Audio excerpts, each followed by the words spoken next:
Good evening. Welcome to Commander's Gridiron. I'm your host, Steve Lockman, where we talk about all things on the field, off the field, Washington Commanders. Thanks for tuning in tonight, New Year's Eve 2024, before we turn the page into a new year into 2025. Apologize for the different look, different intros tonight. We're working out some copyright issues between Out of the Box Sports and our social media platforms. So therefore, until we get those things tweaked a little bit, we got to come up with some improv intros and exits. So you're going to see a different intro to the show and a different exit going out of the show. But as always, thank you for tuning in. Whether you're watching us on Facebook, YouTube, Twitter, feel free. Love the comments, love the interaction, love the questioning throughout the show. Use that comment bar, use that comment screen on whatever platform you're watching. Like I said, give us a question, give us a comment, give us a little discussion. We'll banter back and forth. Not going to go a full show tonight, hour and a half, because I know it's New Year's Eve. Everybody wants to get back to their New Year partying. So we're going to cover the bases, do what we got to do, and get out of here tonight. And as always, you know, there's never a shortage of things on the field or off the field. Starting off real quick tonight, Daniel says, hey, good evening. Hey, what's up, man? Thanks for checking in. Thanks for tagging along on this little journey tonight. And, you know, as always, we usually try to start things on the kind of off the field before we preface going into the game recap and game nuggets and everything like that. And speaking of game nuggets, for those of you watching, if you see the little scrolling bar across the bottom of your screen there in the gold, you'll see the topics for tonight's show. So you can figure out what we talked about, what's coming up, where you may want to chime in, get your discussion points ready, questionings of me or whatever, and you can kind of follow along with the programming for tonight's show. If everything works out, fingers crossed, hopefully, knock on wood, grab your rabbit's foot. We're also going to have special guest host Dave Yarnell tonight to help preview the Dallas Cowboys game upcoming in Week 18 out in the Big D for Washington. So let's get started and let's see how it goes, right? So talking off the field, a couple things came up this week. The first, as you see scrolling across the bottom, a little RFK Stadium update. As you know, we took last week off because of Christmas. It was Christmas Eve. And even the week preceding that, going into the week before on the 18th, there's a lot of speculation about whether the RFK Stadium bill was going to get passed. As most of you know, it was passed in basically the 13th hour of night by our congressional leadership in D.C., so we're not going to rehash that and go over that for the next 5-10 minutes. The only thing really of importance that came out was Governor Wes Moore from Maryland.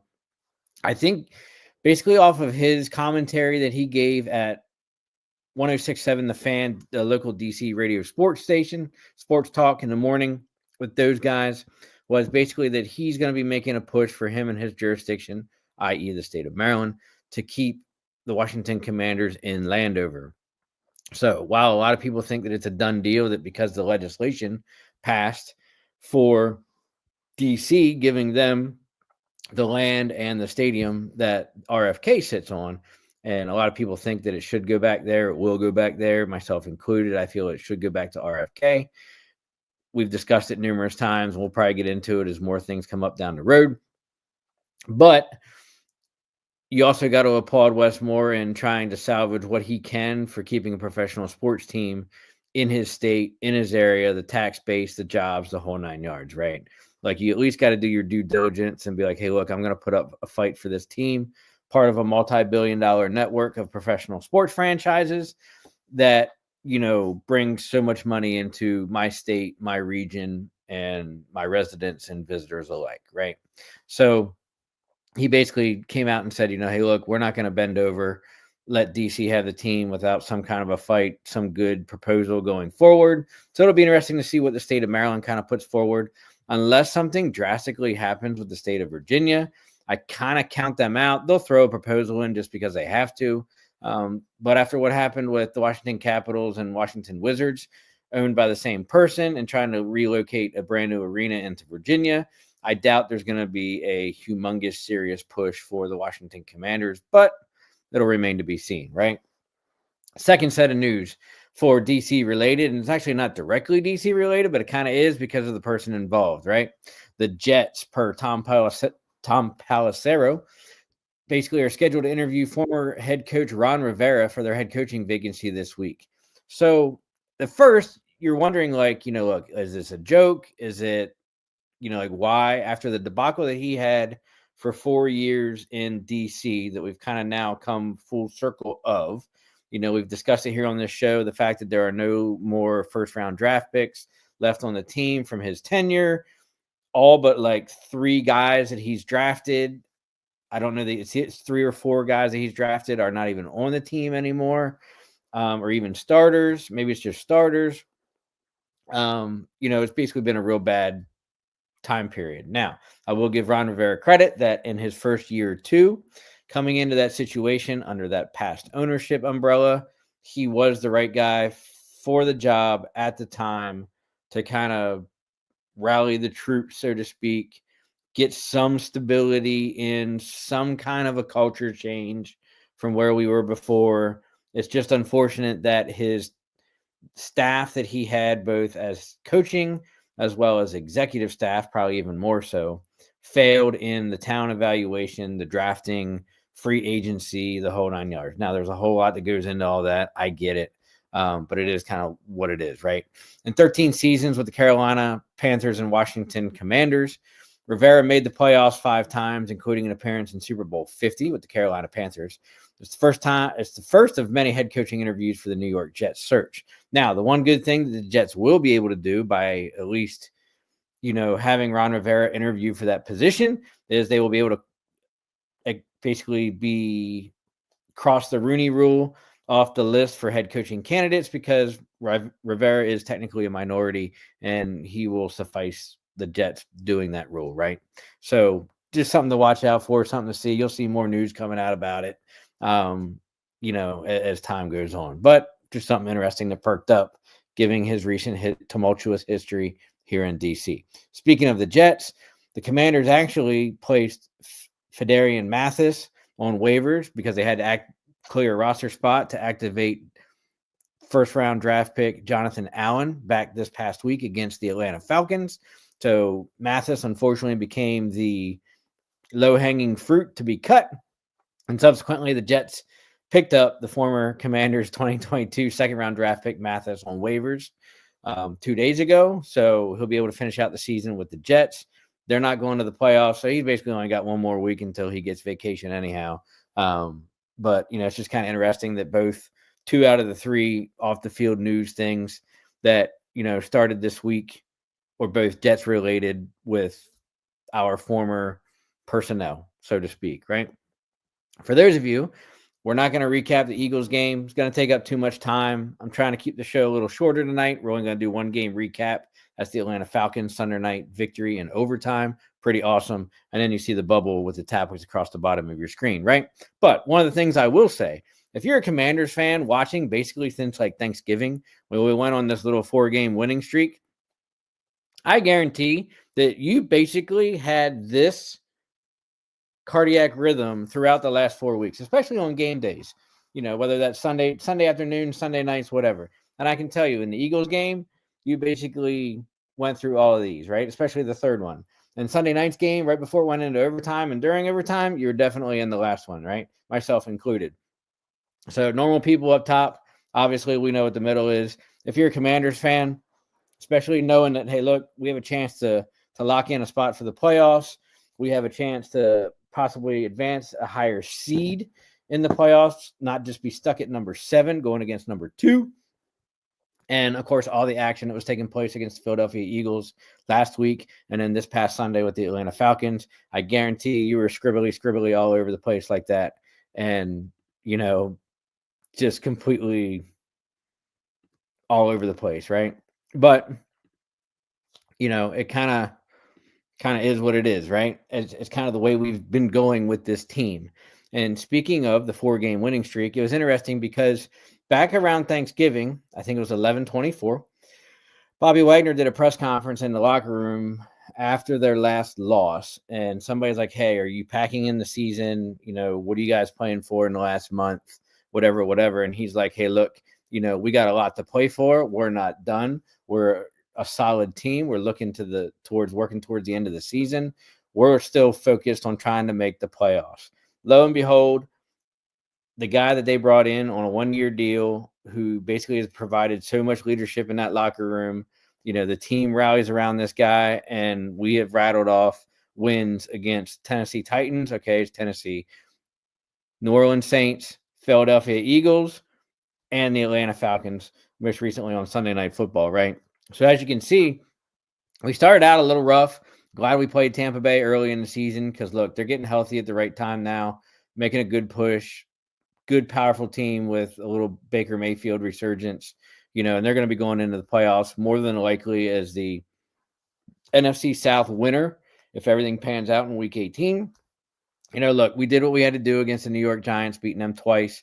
We played the Bengals when we needed to early in the season. We played the Cardinals when we needed to early in the season, because both of those teams, especially Cincinnati, have come on strong here at the end of the season. Joey Burrow was playing lights out.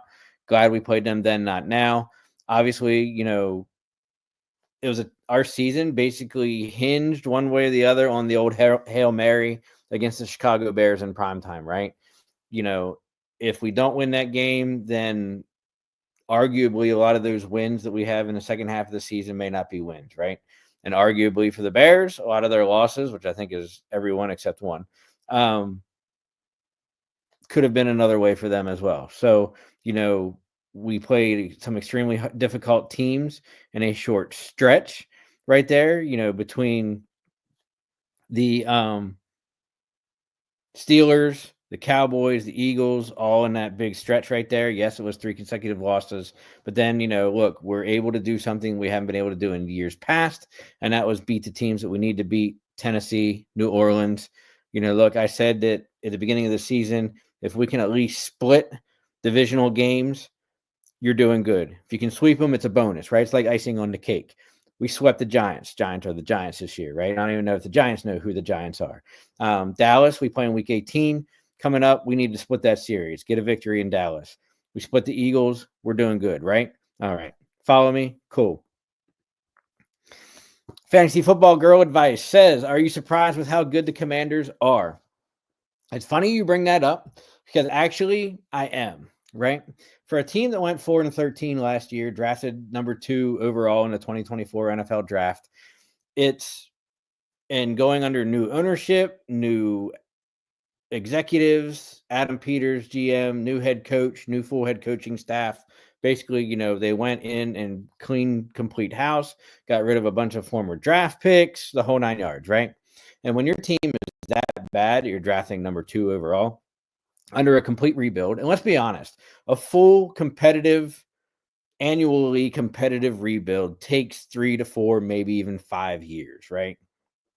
And I think that, everybody has to say that they are surprised in what has transpired so far this year in selecting Jaden Daniels overall at number 2, and basically, hopefully, what is going to become our franchise quarterback, right? As long as he stays healthy, as long as he continues to grow and progress and get better, then you got to say that is long-term success to build around and a piece to build around. So now Adam Peters and company have their work cut out for him, right?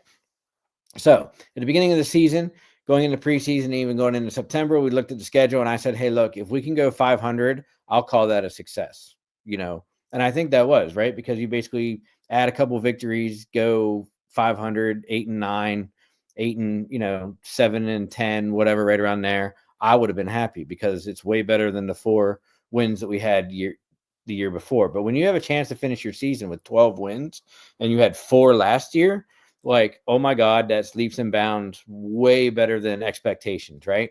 Now, the problem with that, and nobody's going to argue with the success that we've had, right? Fans are going to take it. And, there's always people on social media that jump up and down and nitpick about everything during the games and the players and the coaching and the play calls and coordinators, the whole 9 yards. Every team has it, right?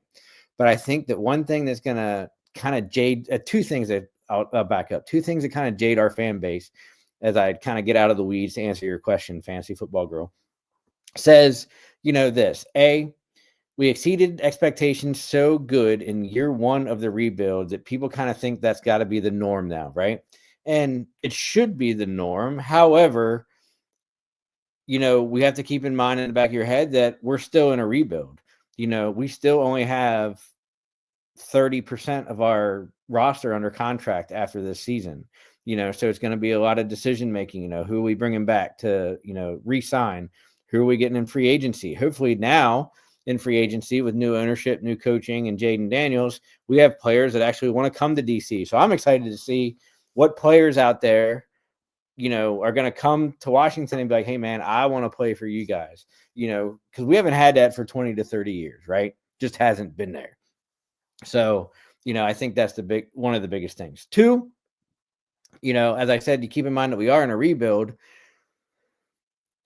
We've had such misery, despair, whatever adjective you want to throw in there for the last 20 years that, people kind of either A, jump on too hard with the success we've had so far this year, or B, aren't going to buy in yet because they've been let down before, if that makes sense, right? Think of the year that RG3 was drafted, made that it was the last year we made the playoffs. Then he got hurt. Then we went through everything else, with the switch to Kirk Cousins and all that other good stuff, and had some mediocrity, with where we fell in the drafting of the first round, usually in the middle, around 17, 18, 15, so to speak, and kind of go from there, right? And, it kind of is what it is. But it's interesting because it's a lot of good things for our team. And when you've been so bad, I kind of compared myself in years up until this season, kind of like, I really felt like I was on the same level as the Cleveland Browns. But now I can say that, what, we're a lot better than that. We're going to be in contention for the NFC East, hopefully for a long time. Knock on wood. And, hey, we'll see what happens, right? So it's all exciting stuff and everything that happens, right? So as most of you know, and we talked about it with the record, it just came up on that last graphic. We took on the Atlanta Falcons this past Sunday. That game was actually flexed by the NFL to go into prime time because there was playoff implications for both teams as a result of that game. And, wouldn't you know that was the game that was going to go into overtime, of which the Commanders were victorious 30-24. Now, a lot of storylines in there. Hey, look, former quarterback of the Washington Commanders, who then went to Minnesota and then just signed a 3-year, $180 million guaranteed contract in the Falcons. Kirk Cousins was benched last week when they played the Giants, and rookie number 8 drafted overall first round pick Michael Penix Jr. came in. It was the Giants. They killed the Giants. It is what it is, right? So then you have the 2 first round quarterbacks, JD and Michael Penix, going against each other in prime time, right? A lot of things went into the game that we knew was going to happen, right? Bijan Robinson, dude's a stud. Why they didn't continue to feed him the ball in the second half, I don't know. We were good at making the adjustment in the halftime, and Joe Witt's defense, kind of like what we did with Saquon Barkley last week against the Philadelphia Eagles. So I think that had a role to play into it as well. But look, it was basically the Jaden Daniels show all night long. AJ Terrell, stud cornerback in the NFL, who just happens to play for the Atlanta Falcons, did a really good job at shutting Terry McLaurin down, right? And that's kind of his job when, your job and assignment for that game is to shut down the other team's number one. So by shutting down the number one, I think he had like 4 catches for a couple yards. He had a couple targets, nothing like he should have or normally does, right? But then you had other guys stepping up. Zach Ertz, 2 big touchdowns, 1 in regulation, running overtime. Then you had, Bates even caught the ball, backup tight end, caught some passes. Crowder caught some passes. Zacchaeus against his former team was huge in that game as well. He led the receiving corps with 8 receptions for 85 yards and a touchdown. JD, whether it was, yes, he had 1 interception, but, he was also dangerous with his legs as well, which everybody knows. He knows the right time to scramble, when to scramble in the field, when to run out of bounds, when to slide, when not to slide. Some things will make you cringe, kind of, i.e., have flashbacks to RG3, etc., but kind of is what it is. Jaden Daniels led the team with 16 carries for 127 yards, right? JD also, went 24-36, 227 yards, 3 touchdowns, and 1 interception. That 1 interception was kind of, down in the red zone is what it is. Look, he's a rookie. He's going to make some mistakes. But, look, even as a rookie quarterback overall, I think he's only sitting at like 5 or 6 interceptions in his rookie season, which is huge for us. Normally, our quarterbacks are throwing double-digit interceptions by now, if not close to like 15 to 20, right? That's what we're used to. Real quick, let's look at the scoring summary of the Atlanta Falcons game on Sunday night. Washington opened up the scoring with a Zacchaeus 7-yard pass touchdown from JD. Gonzalez, back from injury, makes it 7-0. Bijan Robinson does what Bijan Robinson does. They put together a decent drive. Bijan takes it in for a 1-yard score, makes it 7-7. Do you think that it's going to kind of be a tight game? Is it going to be a shootout? Is it going to just be low scoring and close? Kind of come down to that last possession like it's done for the last 3 to 4 weeks and give us that graphic of your heart rate being all over the place, right? Who knows? That's the way mine was. Second quarter, the Falcons open up with a touchdown on another Bijan 1-yard touchdown run, go up 14-7. Then Riley Patterson, who is actually in for the injured Koo, nails a 39-yard field goal to make it 17-7 right before halftime. So, hey, look, we are really good at doing adjustments and trying to figure out how to call a better game going into the second half and making those adjustments versus our opponents. So I kind of wasn't overly concerned, only being down 10 points. We've been there before, right? So in the third quarter, we kind of start putting some long sustained drives, eating time off the clock, and we cap off a drive with a Zach Ertz 10-yard pass from JD, make it 17-14, right? Going into the fourth quarter, we kind of mixed it up. Cliff Kingsbury calls on Chris Rodriguez a lot more than Brian Robinson. Brian Robinson didn't fumble at all this game, which was really good, but it was nice to have that good mix, and you saw the productivity of having that mix. Rodriguez scores on a 2-yard touchdown run to make it 21-17 Washington. Gonzalez adds another 31-yard field goal to make it 24-17. We should have had another touchdown at regulation, but then it was a holding call on Cosme to bring it back. And then don't you know that Kyle Pitts has a 13-yard passing touchdown from Michael Penix to tie the game with 1 minute left, right? And, then you wonder, okay, we're going into overtime. We're not going into overtime. We're going into overtime. And luckily, Washington was able to get the ball. Washington was able to do what we do best on offense, and that's basically just put that grinding drive together, which capped off with a Zach Ertz 2-yard touchdown pass from Jaden Daniels to make it 24-30. So this is where it kind of gets interesting, right? Total yards, 412 for the Commanders to 337 for the Falcons. Pretty close. We're about 80 yards off of each other, right? Passing yards were down. Kind of expected. 2 rookie quarterbacks, kind of 2 mobile quarterbacks. Michael Penix, he's going to be a good quarterback for the Falcons. It's only a matter of time. Look, this was only his second game, first primetime game of his NFL career. So, look, he was high, he was wide, he was low, he was bouncing them in. He wasn't the most accurate guy. He was hitting passes sometimes when he needed to. So, it kind of is what it is. Washington amounted 216 rushing yards, which is really good for us, considering that, look, like 125, 127 of them were Jaden Daniels. But, it's nice to see that rushing number up. Now, if we can get that passing number up, we'd be doing a lot better, right? We were pretty decent on third down efficiency, 50%. Fourth down efficiency, where we're really well, we were 3 for 3 for 100%. We ran 77 total plays. We gave up 5 sacks. A lot of that was because Tyler Biadasz got hurt in the first quarter, beginning of the second quarter. And, then we had to go into Dieter for the backup. And then there was a whole bunch of, I don't want to say non-chemistry, but then that's kind of when you see why you need such a good, solid, offensive, cohesive unit, right? And, I'll give Atlanta credit. They were getting the pressures from their linebackers, and they were getting home a lot of times. But we have JD as a secret weapon, and he was able to escape a lot of those, extend plays, passing, running, or whatever. Tressway punted 3 times. Another big one, which was big for us for a third week in a row, which is going to be brought up here in a second, is penalties. We had 13 penalties for 108 yards. No fumbles lost, only 1 interception. And time of possession was huge. A lot of it was us in the second half. And, for overall time in possession, we had 41 and a half minutes, which is huge for us. So basically, look, the longer we can do those long sustained drives, keep the opposing team's defense on the field, and keep, basically Michael Penix and Bijan and company off the field, it just kind of spells, some recipe for success for us, right? So, overall, things kind of worked out the way they did.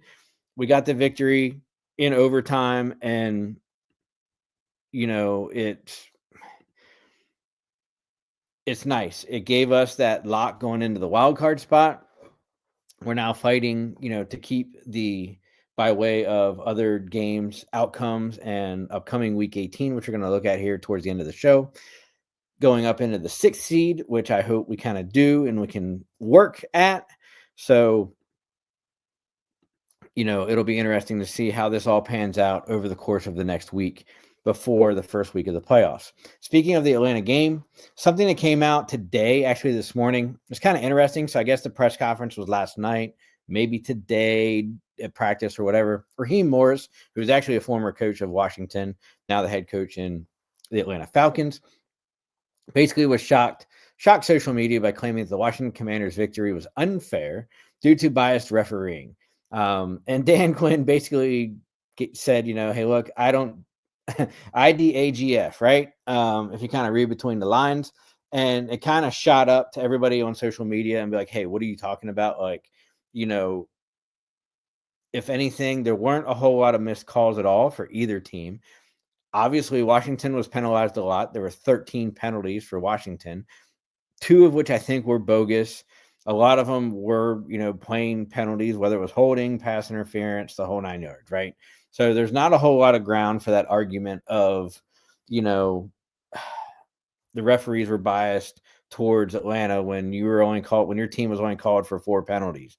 Like, there's not really any other way that you can really call the game to affect it other than with the little yellow flag, right? Kind of, there we are. We're moving on, right? So as we're moving on from the recap of Atlanta, let's talk about some game nuggets, right? Jaden Daniels, man, what has this guy not been able to do, right? Jaden Daniels owns the 3rd highest quarterback rating with his team trailing this season, 77.7, only behind Joe Burrow and Josh Allen from Buffalo. He has 90-plus QBR in the last 4 games this season, with great company in Josh Allen, who is, arguably an MVP favorite, Lamar Jackson, the other MVP favorite as well. And then you can throw in Saquon in there as well. Kind of pretty awesome, right? As I said, we were 100% on 4th downs, and we're going 3 for 3. And we have 17 4th down conversions this season, the single most season in franchise history for Washington. Pretty awesome right there when you kind of look at that, right? As we go from week 17 to now 18, and with that extra game added, usually the game we just had, as well as the game coming up, are usually the contract incentive games where guys get their money bags, right? For hitting incentives in their contract, the whole 9 yards. And, look, I'd be amiss if we didn't talk about Zach Ertz's money bag that he did this past week against the Atlanta Falcons. Zach Ertz game-winning touchdown catch clinched that wild card spot for the Commanders. Also was his 6th touchdown catch of the season, netting him a $250,000 bonus. Ertz made another $250,000, not only, for that catch, but for going over 600 receiving yards this season, and then another $250,000 on top of that for catching 60-plus passes this season from Jaden Daniels, all of which he accomplished on Saturday night to get those 3 money bags, right?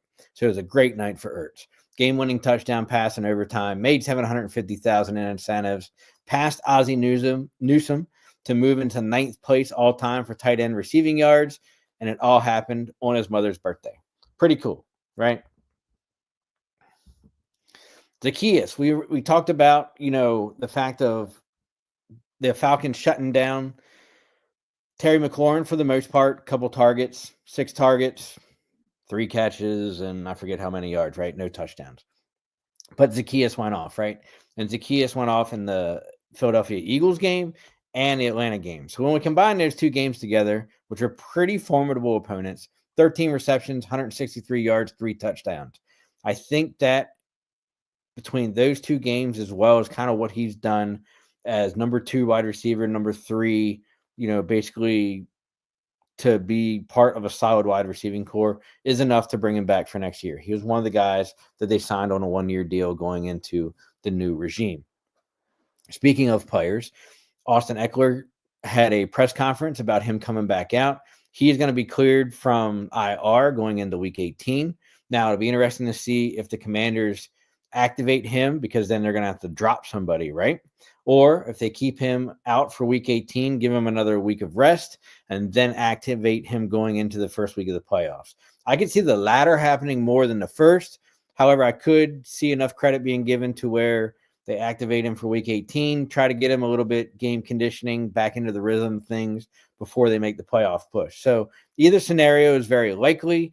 Either way, by the playoff game, wildcard game, you're going to see Austin Eckler back on the field for the Washington Commanders. It's just a matter of which scenario plays out. Now, the downside to that is who's going to be the short man out, right? Is it going to be McNichols in the running back? Is it going to be Rodriguez again, who they already released once?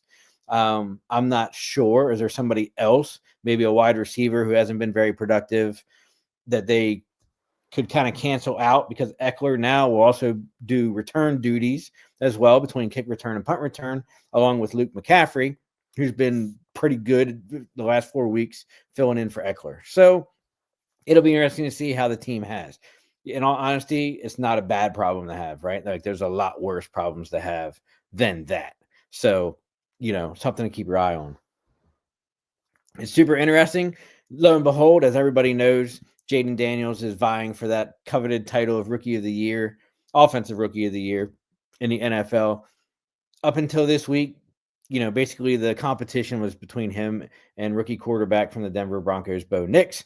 But after this past Sunday, especially with the overtime victory and the Broncos loss, you got to think that it's going to be Jaden Daniels, right? For those of you that kind of go back a good ways, maybe even not so much that old, but the old SpongeBob SquarePants Employee of the Month. Let's go ahead, hang up that photo for another month, another week of the Pepsi All-Star, Rookie of the Week, Rookie of the Month, whatever you want to call it. It's JD's photo all over the place. In all honesty, I think JD has not won it only one time, and that was the week that he was off for injury, when he missed the game because of his rib injury, and then Bo Nix won it. Won the Offensive Player of the Week or month or whatever it was, and the rest of the time it's all been Jaden Daniels. So I love this graphic. It's probably one that should be hung up all the time, especially after this past week against the Atlanta Falcons, and just great stuff, right? You got to poke fun where you can. So one of the other great things that came up as well as a result of this past week's game, and he only needed, I think it was like 60 some yards, 70 some yards or something like that. Jaden Daniels tied and then surpassed the record for most rushing yards by a rookie quarterback in NFL history to RG3. Now, that was when he passed it right there on that run with 820 to RG3's 815 in 2002. I think JD has a little bit more than 820. That was the graphic they threw up during the game when he broke that record on that run.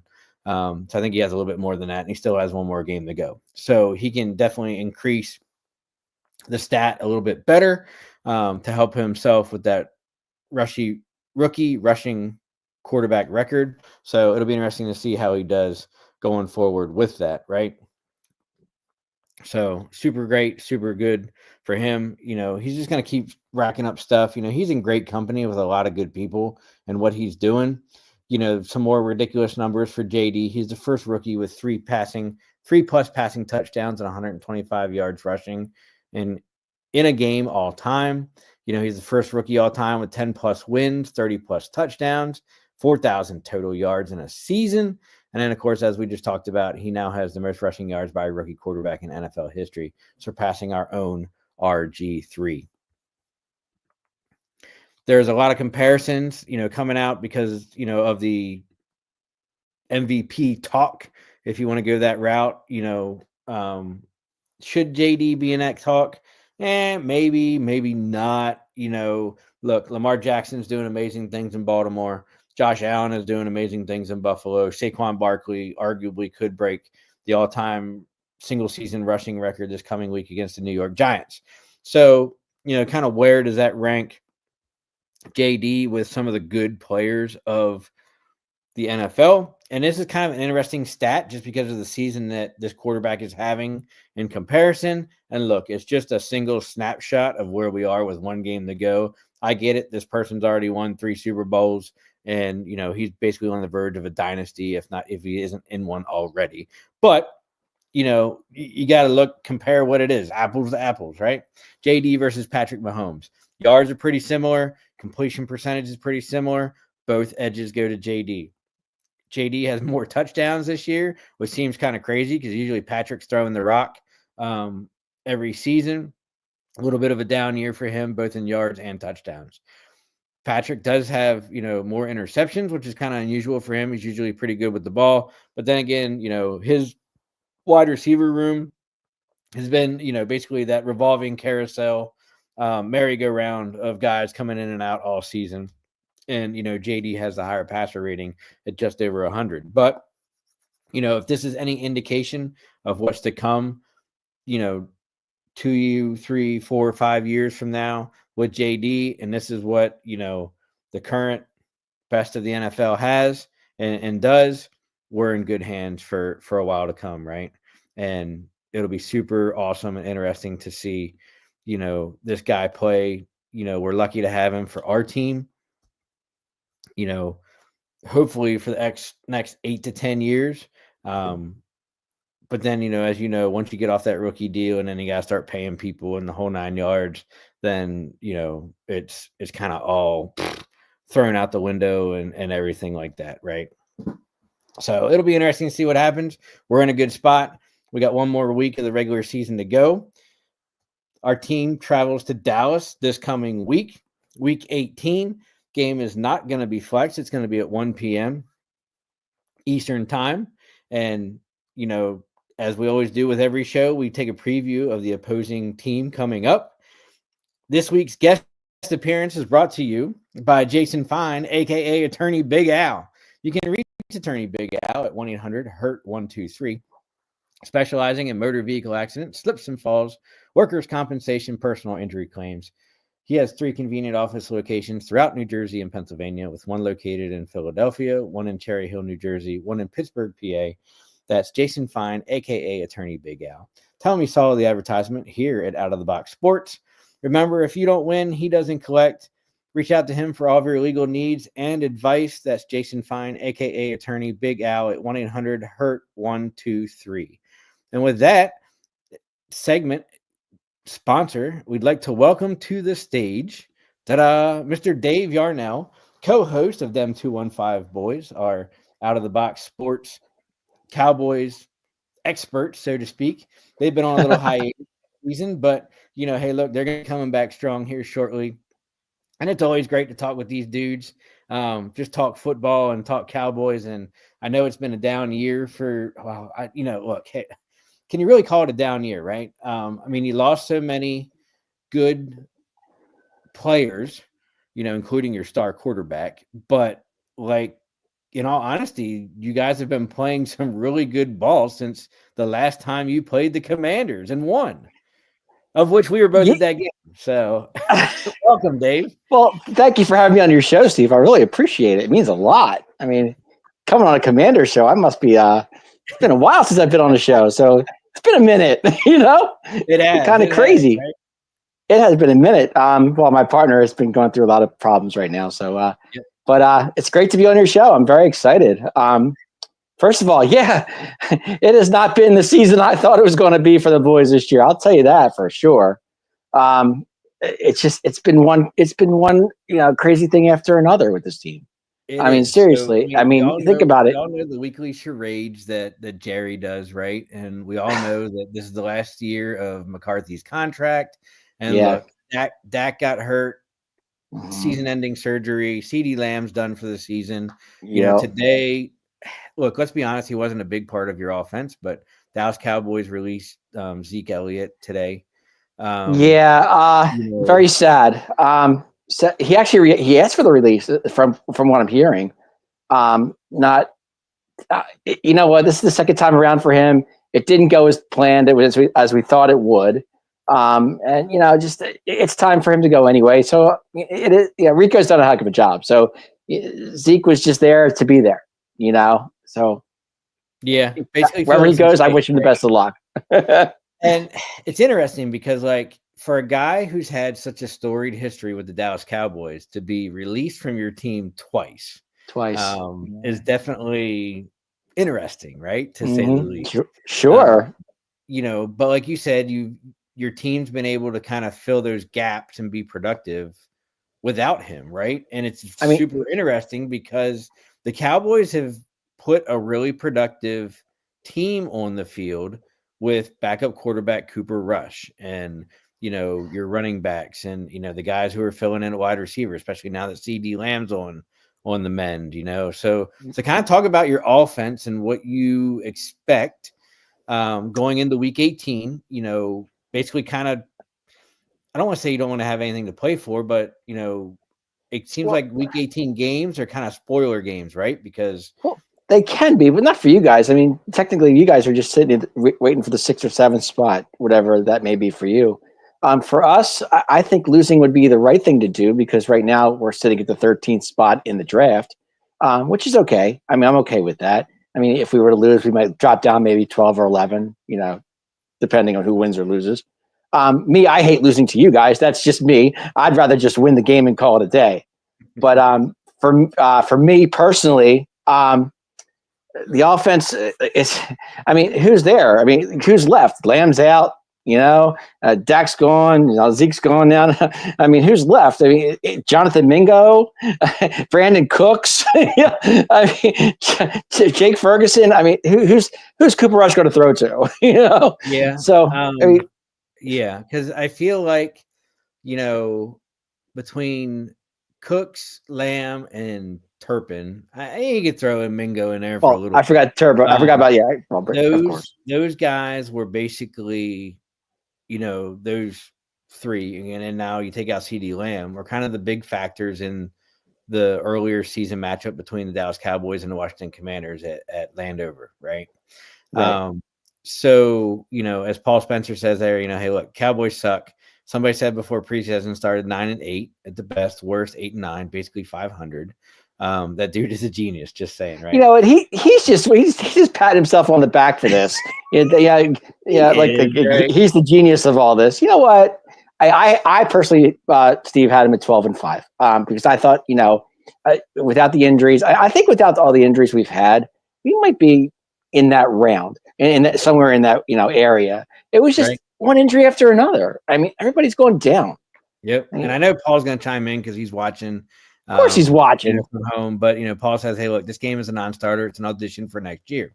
So my question to you, and I know Paul will probably chime in as well, but I'll start with you first. Okay. Have the Cowboys done enough in the last month? Because correct me if I'm wrong, they've gone 3-1, 4-0. 4 out of 6. Right. To secure McCarthy a contract extension. See, that's a great question, Steve. I really don't know at this point. I want to say yes. I think they're going to give him one more year, maybe a 2-year extension, and maybe if the year goes the way they want it to go, and if it doesn't, he's gone. Because really, who's really out there left? I mean, think about it. There's not really guys. I mean, the Belichick era is done. He went to North Carolina. I mean, there's just not many. I mean, do you want Mike Vrabel, who's a defensive specialist? I'm not a fan of him. I am, and I'm not. I'd be okay with it. I mean, personally, when Dan Quinn left, I was very upset because I really wanted him to be that guy. I thought maybe he could be, the guy that puts his team back on the map. It's hard to say, Steve. Right now, if I had to say, I would say 80-20, yes, McCarthy will be back next year. So do you, and I'll throw this out to everybody watching, and I know Paul will probably even jump in this one too, is the emotional attachment of the productivity that the Cowboys have done is kind of extension of the talk that we were just having. What is that what's going to be the caveat to bringing McCarthy back, or should the right thing be, hey, look, we just cut him, start fresh, start the rebuild. Dak comes back healthy, CD comes back healthy. Hopefully you guys are re-signing Micah, whatever else you guys are doing down there in the Big D. It's funny you should say that because right now, think about it. If you get another coach, you're giving Dak another offensive coordinator that he's just another he doesn't need. You know what I'm saying? How many we've gone through so many coaches through Dak's 9 years here. You know, and the last thing he needs right now is another offensive coordinator. So I think McCarthy staying would be the right thing to do because he knows the offense.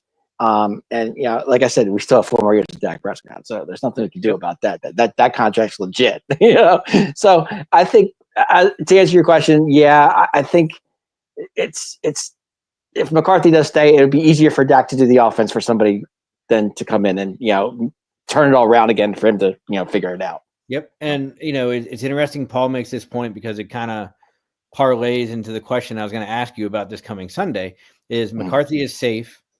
Zimmerman is safe is what he feels. Why rebuild a new coach? Kind of like we said. One more run, let's roll it back. Both sides healthy, just add weapons on the offense. This defense is, I feel is special. Imagine if healthy, it's a top 2. So, hey, look, if it is healthy, it's top 2. I get it. Diggs is out for the season. Yeah. But what can we expect from your defense this Sunday? It's funny with this defense, Steve, and I'm going to be honest with you. They didn't pick up this defense till very late in the season. Because if you think about it, you go back to watch all the games we lost, and we gave up so many points between the Ravens and just games like that where we just got destroyed. The New Orleans Saints. I mean, it seems like that they were just putting points on us left and right. But if you go back, I'll say after week 10, maybe week 9 or week 10, the defense started to make plays and they were causing turnovers, and they were starting to see Zimmer's the way Zimmer plays defense. And Micah was even like when Micah came back, things just started to turn around, which was good. And that you could see the positive and the fact they were starting to play for McCarthy. They were starting to do things that, it was starting to be Cowboy football that we love to watch. Well, I love to watch. But it's like, I think like Paul just said, if Zimmer does stay, which I think he should, and like I said, they're getting used to his scheme. The sky's the limit for this team. I mean, you lost Overshown, you lost Diggs. That's 2 big guys in the defense that are huge, So I think if you give Zimmer 1 more year, I wouldn't be opposed to it. I would not mind at all. Yep. So Paul says, hey, look, first we got to cut Zach Martin, cut DeMarcus Lawrence. It's funny because you and I were talking, hey, DeMarcus Lawrence is probably one that's got to go as well. And then, of course, the goal being re-sign Parsons, which is going to be another huge contract wherever he goes, whether he stays in Dallas or ends up going somewhere else. I hope he stays here. I really do. I love Micah. And Micah is one of my favorite players on this team. Lamb's my favorite player, but Micah's like number 2. But like for Micah though, I don't know. I can't figure him out sometimes. I just don't know where he's going. Sometimes he's here and sometimes he's there, and then he's talking about I don't have to get paid this much and I want to stay a Cowboy. I don't know. It's just tough to call. So it's interesting, as we talk, we'll stay on the defensive side, is the defense going to be as good,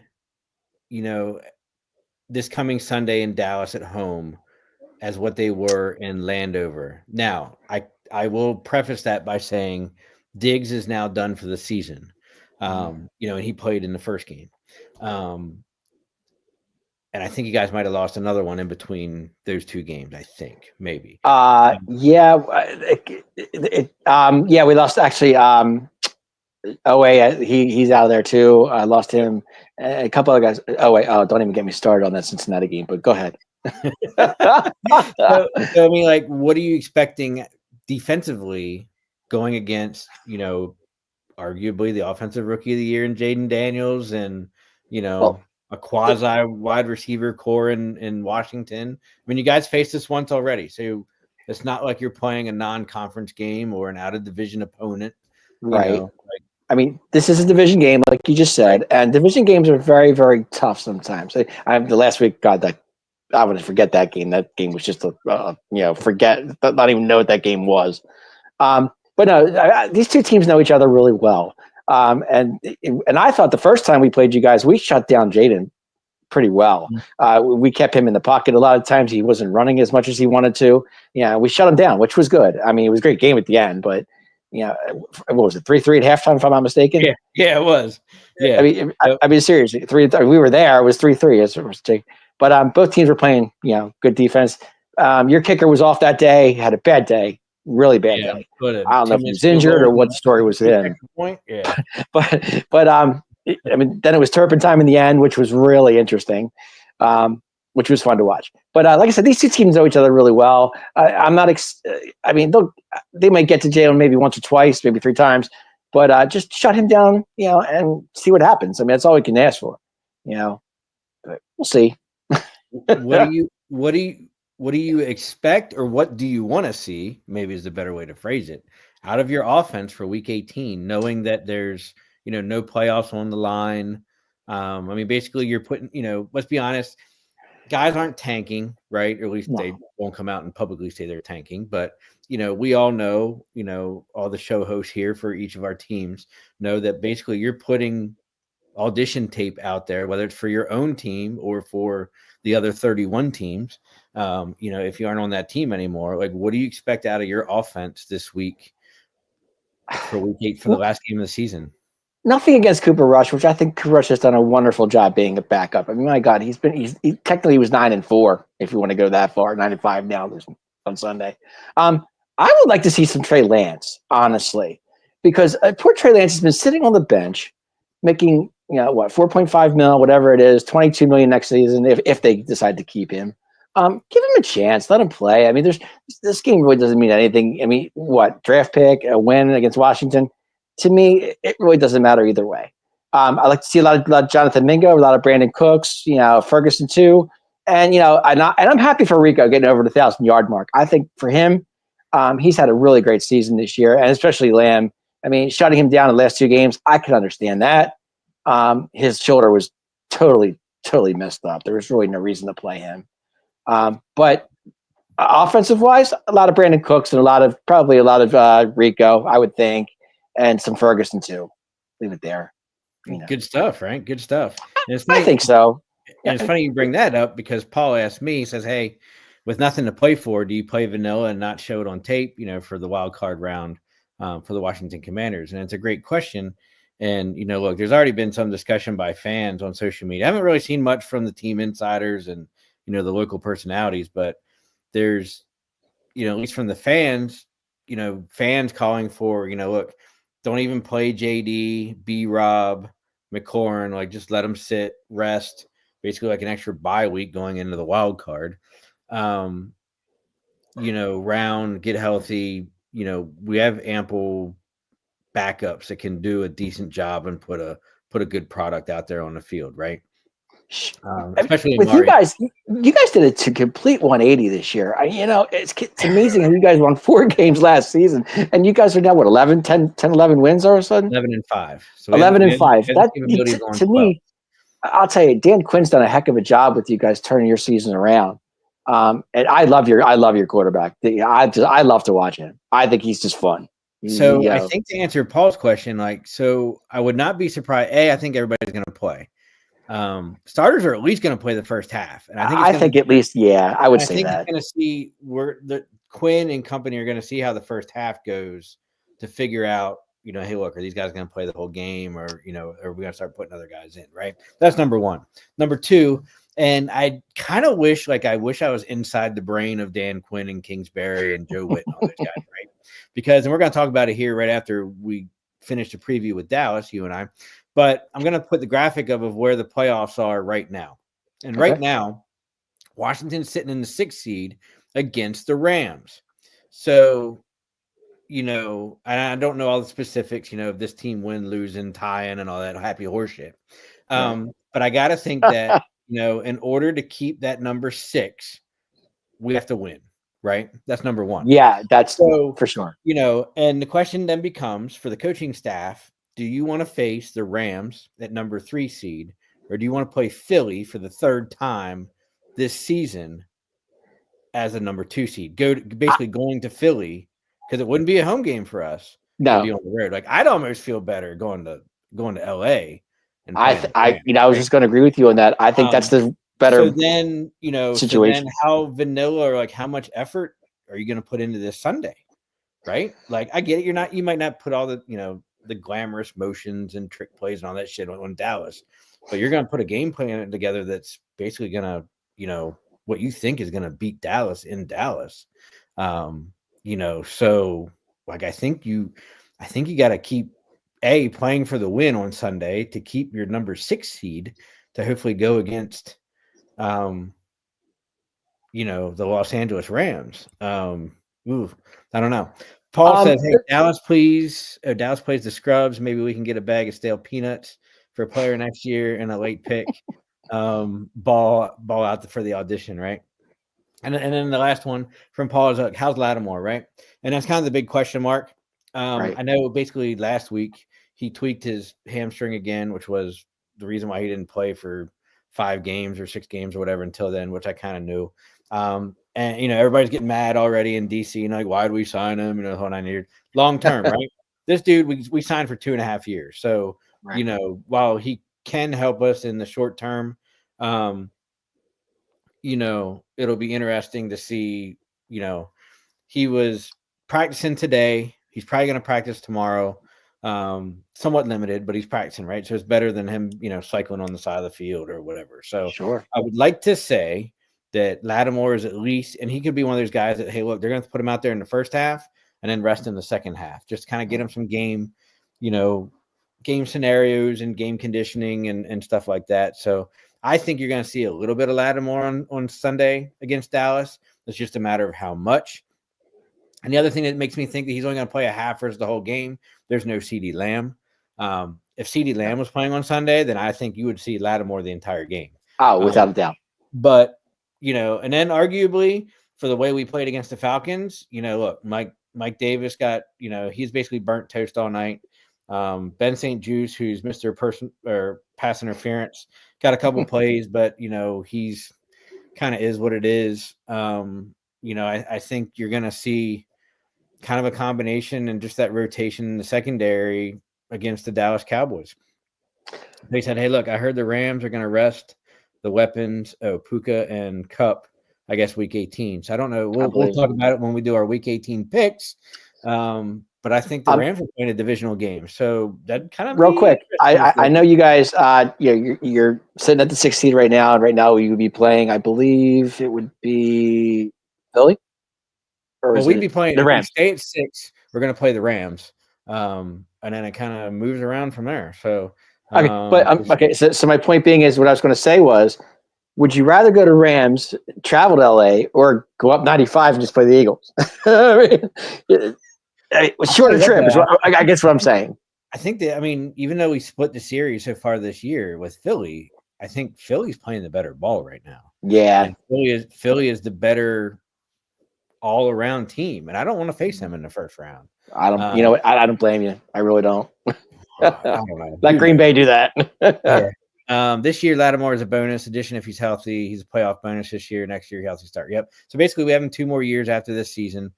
So whatever we can get out of him this year, I'd be happy with, and we kind of go from there, right? Sure. So as I said, the game is not flexed. It's Sunday at 1. Kind of surprising. It probably won't be on TV because the Eagles are at 1 at Giants, so I'm thinking that'll be the Fox game. So I don't think let me scroll into my little photos here real quick. All right, so let me pull up this thing. I didn't make it a shareable screen, but Washington Commanders at Dallas Cowboys, 1 p.m. Eastern. It's going to actually be on Fox, right? The other early game, maybe, like I said, it may be on Fox, but I think you'll get Eagles Giants where I am. I don't think we'll get Washington Dallas. Well, so the early game, I'm just looking here. Bear with me here for a second. I'm looking. Take your time. So the Eagles. So the Eagles and Giants, for whatever reason, are on CBS on Sunday. Oh, really? Okay. So you very well could get the Cowboys and Commanders on Fox. So I'm okay with that. And then the Giants and the Eagles on CBS. So the other early Fox games are the Saints and the Buccaneers. Good divisional game because the Bucs have to win. And then Jacksonville at Indianapolis. Man, that ain't gonna be the Bears at the Packers. Maybe, who knows? But probably just because the Cowboys get like a lot of the games, especially in my market here in Central PA. I might be able to watch that game on Sunday. Worst case, I'll turn on my Sunday NFL ticket. But so there you go. So, what do you think for Sunday? Do you have a score? Do you think the way the Yeah, you want my prediction now? Sure. We'll get our game. I don't know. I was We'll get our sure if you're game going out to of go the over the way. games first. I don't even know where to start. If I had to say, I'm going to say Washington 24, Cowboys 17. I'll stick to that. As much as it pains me to say that, but I mean, it would be a split, which is fine. I don't think we're gonna. I think we might see some Trey Lance in the second half. So we'll see. Oh, so real quick before I give you my score, Paul says, "Oh, great! I have to ruin my Sunday with a Cowboys game again. Didn't I already sit through 9 already? Yeah, I'll be working on the house. Yep, that's pretty much. Just put it on the background, right? Just go to the house and work on it and leave it alone." So Paul says Commanders 26, Cowboys 22. I think we're going to do, I think the Commanders are going to do 31 and the Cowboys will do 17. Look, we're going to give you some points. It's kind of the way our defense works. And, we might do 10 up on you guys, but. Depends if you play your starters. We'll see what happens. Yeah. And that's going to be a big thing. I hate using 28. Because then that like you basically have to get like all touchdowns. We're gonna kick some goals. That's kind of the way we are. We don't do all touchdowns. So you got to sprinkle in a field goal or something out of there. So Well, I'll give you a branded 47-8 50-yard field goal. I guarantee that. So as Paul says, hey, look, guarantee it. Book it, Aubrey, 3 field goals, 1 over 60. See, he thinks just like I do. So I'll say it. Commanders 31, Dallas 17, and it'll give us 12 wins for the season. First time we've had 12 wins. Actually, the first time we've had more than 12 wins since the 91 season. For those of you fans old enough to remember the 91 season, like moi, that happened to be the year that the Washington Redskins won the Super Bowl against the Buffalo Bills. Oh, God forbid. Oh! Let the are you going? Don't go that far now. We're not going that far, are we? Oh Lord! All right. So let's put the screen. Here we go. After Week 17 this past Sunday against the Atlanta Falcons, when the Washington Commanders beat them in primetime overtime, this is what the current playoff picture for the AFC division and NFC look like going into Week 18. Now, like I said, there's somebody can copy and paste it if they really want to. I don't care. Sure. And there's a lot of, hey, this team needs to win. This team, so it's super funny because, for the teams in the AFC hunt, since we'll address that real quick, since it kind of doesn't really care to us. Miami, but that's an interesting. I am so into this AFC wild card. I got to be honest. It's kind of funny watching. Miami, Cincinnati, and somebody else are in the hunt, and Denver are in the hunt, right? Well, yes, that's correct. And yes. I was watching a thing yesterday on, I think, ESPN or First Take or something, and the little dude was using his highlighter on the screen, like with the little check boxes, So like basically like if Miami wins, then it checks the box for Cincinnati, but crosses out Denver, and all this other goofy stuff. And it's like this every year, right? Well, Denver has to win their game against Kansas City. With a Cincy loss? No. I think if Denver wins, they're in. Okay. But my thing is Andy going to sit his players? I don't know. Yeah, because it's a divisional game, right? Kansas exactly. City and Denver. And we're going to do our picks here coming up. And think about it. If Miami does win and Denver loses, Miami gets that 7th spot. So. Yep. And Miami's traveling to the Jets. And Miami would go to Buffalo on that 7th, being in the 7th spot. Bengals are playing in Pittsburgh this week. So awesome. You'd love to see those divisional games the last, 1-2 weeks of the season to kind of decide the season. Right. But as we've been kind of talking about all night, we focus on the blue side on the right. So obviously, as a result of that, I don't want to say good game, but it kind of is what it is. That game between the Lions and the Packers, the Lions sit up top, so that definitely locks in Philly for the number 2 seed. Yeah, they're locked into 2. They can't go anywhere else, as far as I know. So then that's how I said that. So technically, right now we're locked in at 6. If we win, we stay at 6. If we lose, then it kind of gets funky. We could stay at 6, depending on other people, even if we lose. Or, we then drop down to 7 and then have to go to Philly. So the question is, do you play really hard for the win against Dallas and stay against the Rams? Or do you, end up dropping? I think you play hard against Dallas and stay against the Rams. I think that's your better bet. I would like to agree with that. And that kind of is where it is. Now, I know that we don't have the people. I guess they're just kind of listed there in the bottom of the hunt. I kind of thought there was more than just the Falcons, but maybe it is just the Falcons. I know Philly would love revenge on you guys for what happened last time. So if I were you, I would beat the Cowboys and stay against the Rams. So obviously the Falcons are in the hunt. I'm looking to see who. I think they blew their load against you guys on Sunday. That was a big loss for them. The Falcons play Carolina this weekend. We'll talk about that in a couple minutes here. Okay. Tampa Bay plays the Saints at home. So basically the Tampa Bay kind of controls their own destiny to win the division. Yeah, I think Tampa's going to win that. And then it kind of goes from there. So, so speaking of that, as we go to it, ding, ding, ding, ding, ding. Here we go. I'm going to get rid of this one. All right. Week 18 picks starting off Saturday afternoon at 4:30. We have the Browns at the Ravens. Is there any reason to think that the Browns are going to win this game? No, not at all. No. Gotcha. Well, where are the Ravens in the playoff spot? I mean, are they secure in that spot where they are? Yes. Okay, so I don't see any. As long as they win, because I'm trying to think if there's a way. The Steelers are more than one game behind the Ravens, right? Yeah, I think so. I mean, either way, I'm going Ravens in this game. I don't see Cleveland having any shot. Late game Saturday night is Joey B against Russell Wilson at, well, I call it Three Rivers, but Accenture. Yeah. Basically in Pittsburgh. Right. Gotcha. Steelers are on a skid. 3-game skid. Yeah, they are. They lose three or four in a row. 3 in a row.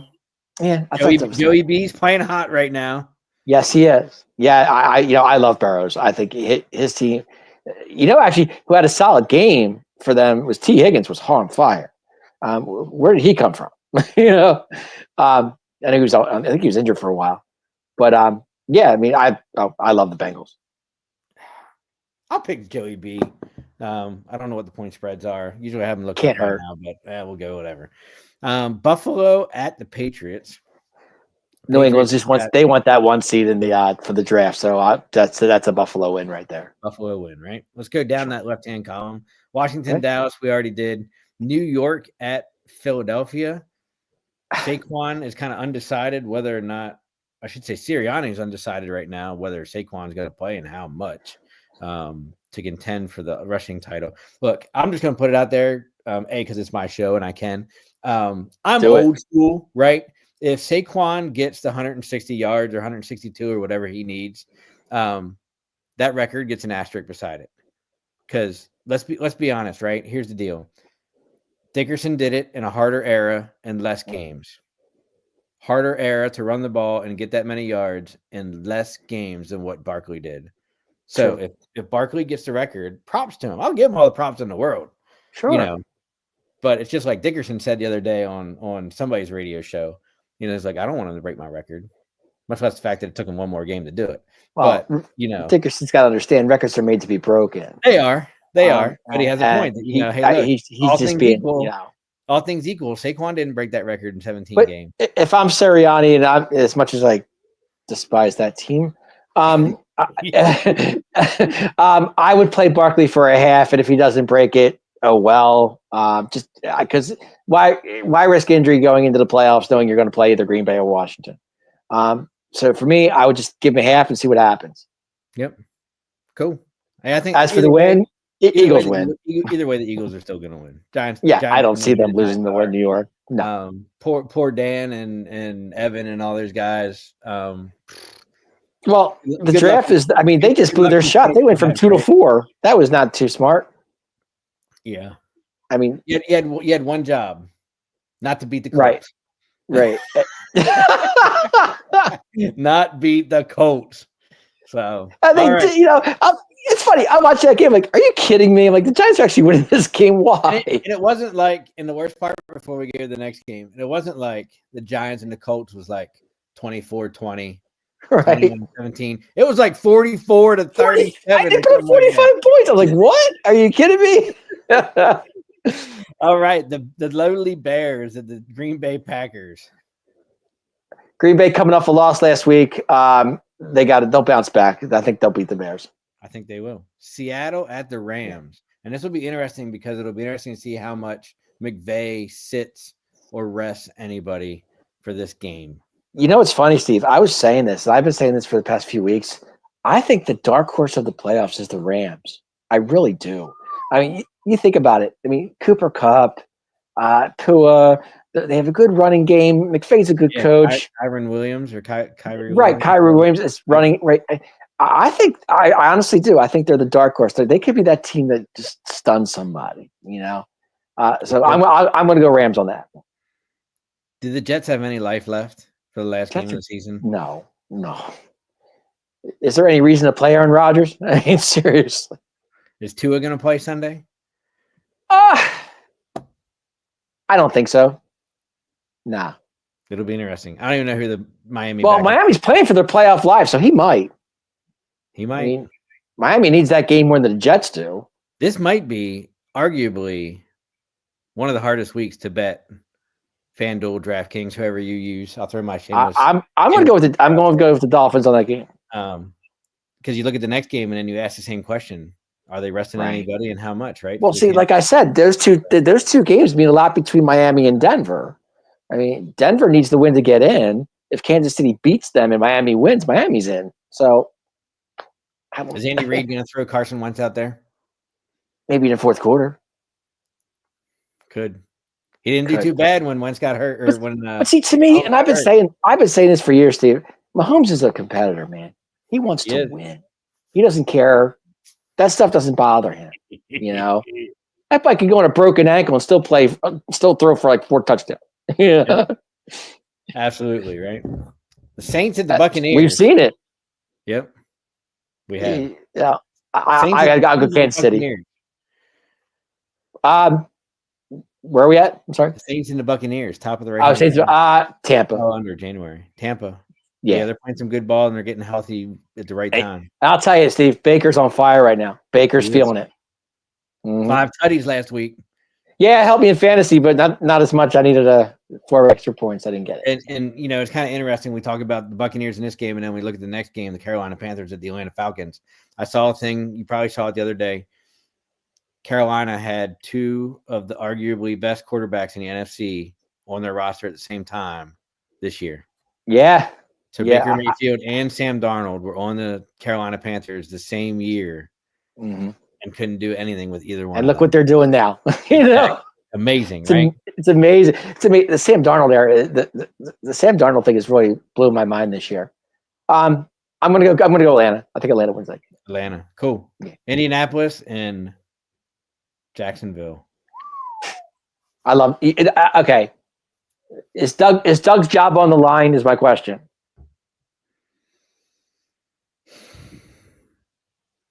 I don't think so.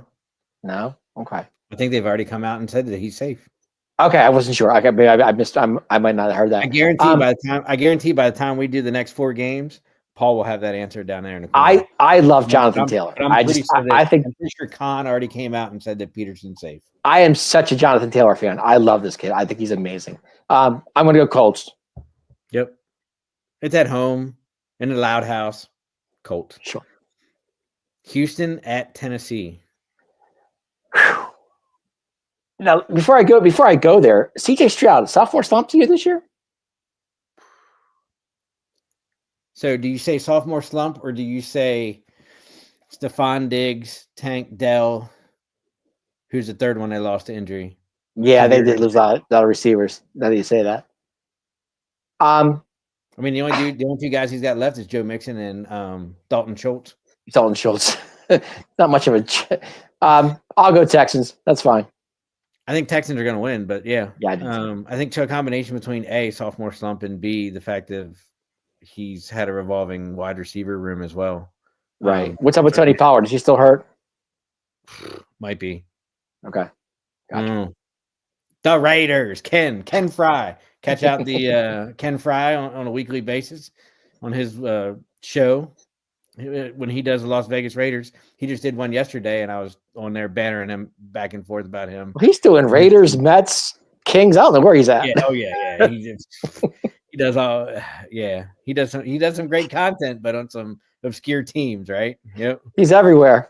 So Jim Harbaugh and John's in Baltimore, Steve. Go on now. Yeah, right. Herbert and company going. I love the Chargers. I love Justin Herbert. I'm a fan. I would love to see the Raiders just win, but yeah, I mean, gonna be against for the big man that the Raiders win, but I think the Chargers should pull it off. San Fran against Arizona. Brock Purdy, a big question mark. Yeah, elbow right from last night. It's not season end. I don't think it's not going to require surgery, but I think the question mark is whether it's season ending. I'll go Arizona.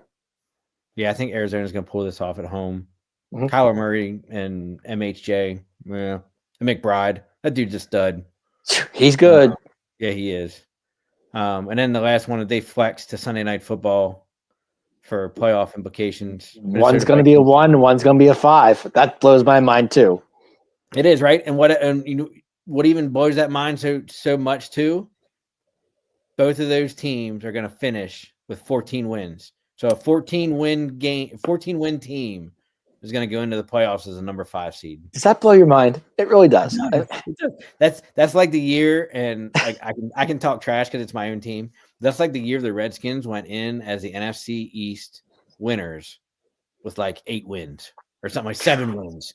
Remember that year that like the NFC East sucked? Yes, and you guys won our division, and we went into the playoffs as the number 4 seed with like 7 wins or 8 wins. I think we were barely 500.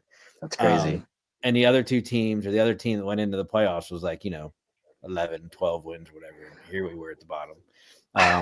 This game is so hard to pick. It really is.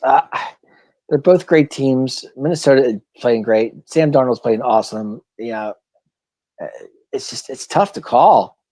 I love Gibbs. I love Gibbs from Detroit. I think his running game is amazing. I'm going to go Detroit. I think Detroit pulls it off. I'll go against you. I'll pick Minnesota. Okay. Minnesota's on that Cinderella story right now, my friend. Oh, they are. Justin Jefferson's pen out of his mind. All right, one more graphic to go over, and I didn't even put it at the bottom because I added it at the last minute. Actually, when that thing's flashing, like, hey, go on to it. So you have to pick 5 from this list. Okay. Mm-hmm. Now, keep in mind that, and I'll preface this is going to be the NFL Hall of Fame, NHL modern era finalist list. Writers are allowed to.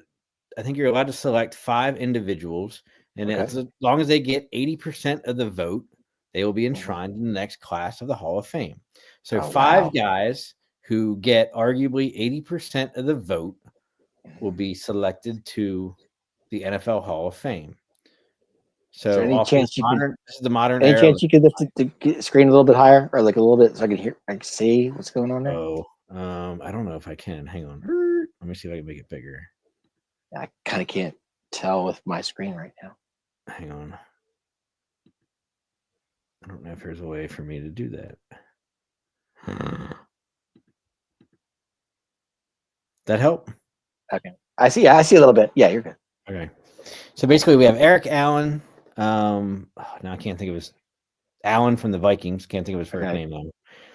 Anderson from the Bengals, Evans from the Saints, Antonio Gates, Torrey Holt, Luke Kuechly, Eli Manning, Steve Smith Sr., Terrell Suggs, Jonathan, Freddie Taylor, Jacksonville, Adam Vinatieri, Reggie Wayne, Darren Woodson.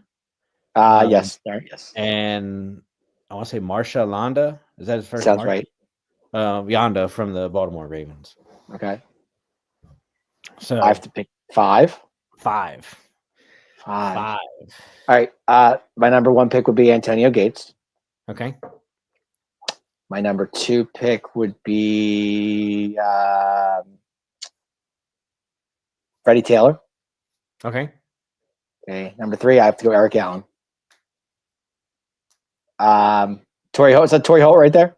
Yep, in the middle left. Yep. I'll go Torrey Holt. I love him, and I'll say it's a tough call, but I'll go Adam Vinatieri. Okay. Yeah, you got most of the guys that I would throw on there. In no particular order, I would go Antonio Gates. As much as I hate the Philadelphia Eagles, Eric Allen was a really good cornerback. Oh, I was there. I did like him. He was good.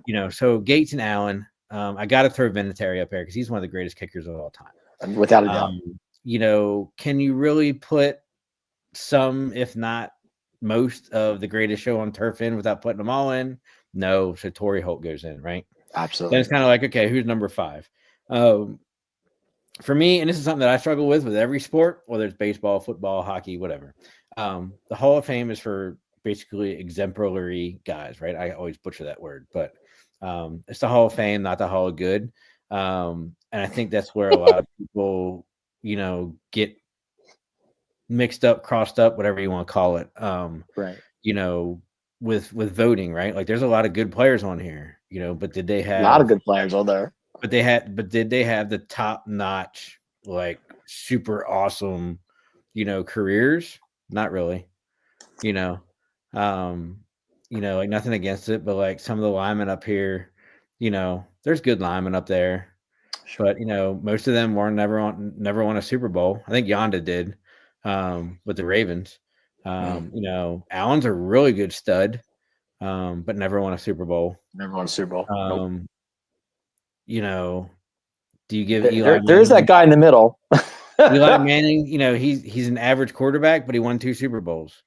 He did. And then you got somebody like, Freddie Taylor, who was an awesome running back, never won a Super Bowl. Never won a Super Bowl. Nope.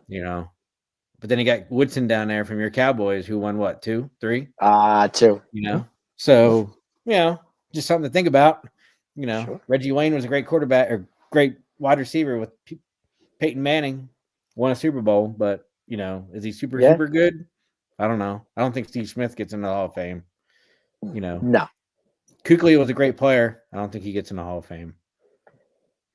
Kuechly was a good player. Carolina guy, right? Yeah. Yeah. He was. But it's like I said, you get. I think eventually a bunch of those guys will get in. But I'd say Allen, Gates, Holt, Vinatieri, and I'd throw it in Taylor too, Freddie Taylor. So it's funny because Eric Allen's been trying to get in for since last year, I think it was, the year before. He was a candidate too, and they didn't put him in there. So I think he deserves to get in there eventually. Yeah, it'll be eventually, right? So definitely. So, all right, there you have it for tonight's episode.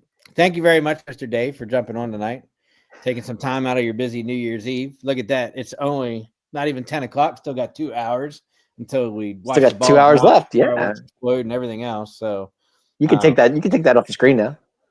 Hang on. There you go. Now we can see each other again. Oh, goodness. What a way to end out the year, right? Crazy. I'll tell you, this season can't end fast enough for me.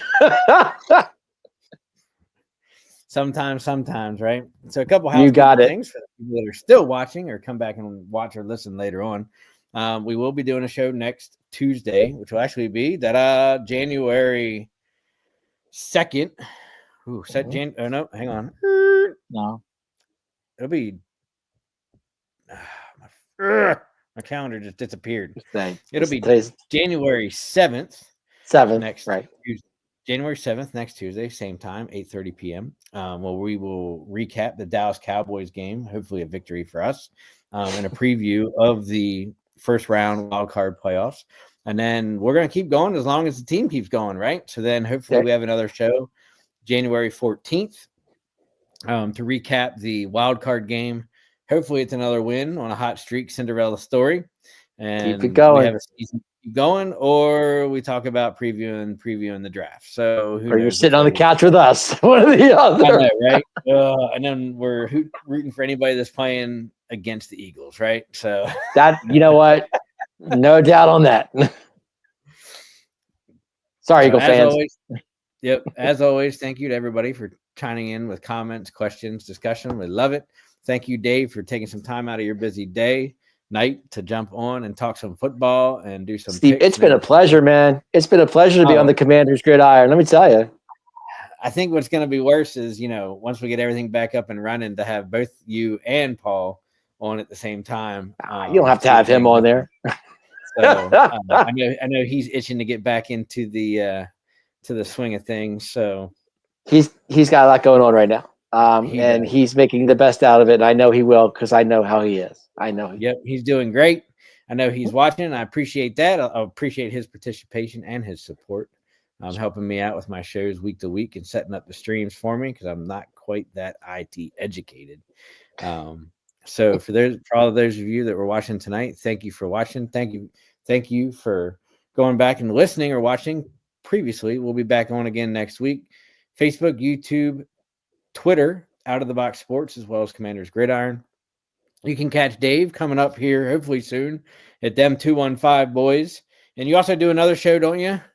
Yes, we're doing the Atomic Drop podcast, which we have not done in a long time. My partner's been busy. I've been busy, so we really put it on hold for a while, but we'll be back. And once the weather gets warmer, i.e. no longer winter, and we get into the springtime, you can also catch Dave on our Out of the Box Sports baseball show as well. Yep, Joe Sullivan and I doing extra innings. We had a good time with that show. We really did. We kind of stopped doing it when the playoffs started because he was busy, I was busy. But it was fun while we did it.